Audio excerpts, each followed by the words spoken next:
පෙට්ටිගල කන්දේ තියෙනවා රාවණා කපල්. රාවණා කියන්නේ පුංචි සෙල්ලමකර කාලේ ඒ මිනිස්සු අග්ගල හදාපුවා. තවත් ඒව එහෙම තියෙනවා. එහා දෙතනගල මේ තමයි ඔය තියෙන්නේ. ඊට පස්සේ බුදුහාඳුරුව වැඩියනේ සමනල කන්දට. ඔව්. සමනල කන්දට වැඩලා වෙලා සමනල කන්දේ සිරිපතුල පිහිටෙව්වනේ. ඔන්න ඔහම තමයි පුතේ කතාව තියෙන්නේ. මේක පිහිටෙව්වේ නැත්තේ එතකොට?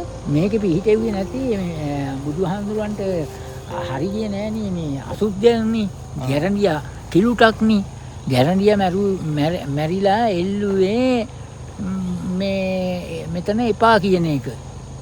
මේ ඒක නතර වුණා. කොහොම හරි ඒ වැඩෙන්. ඊට පස්සේ ගැරන්ඩියල්ල යටිපැත්තෙන් වුණා මේ දෙතනගල උඩු පැත්තෙන් වුණා. නැත්තම් ওই කඳු දෙකට හා වෙන්න තමයි මේ බුදුහාඳුර ප්‍රතිපතුල මේ පිහිටවන්න හැදුවේ. ඒක හරි ගියේ නෑ එතන. ඔය කන්ද මුදුනට ගියාම පුතේ අරහේ පේනවා පෙට්ටිගල මේ මොකද්ද රාවණා ඔය කඳු දෙකට අඩිය තියාගෙන විද්දා කියනවනේ පෙට්ටිගල කන්දට. පෙට්ටිගල කන්ද දැකලා තියෙනවද? ටවුන් එකට පේන එකද?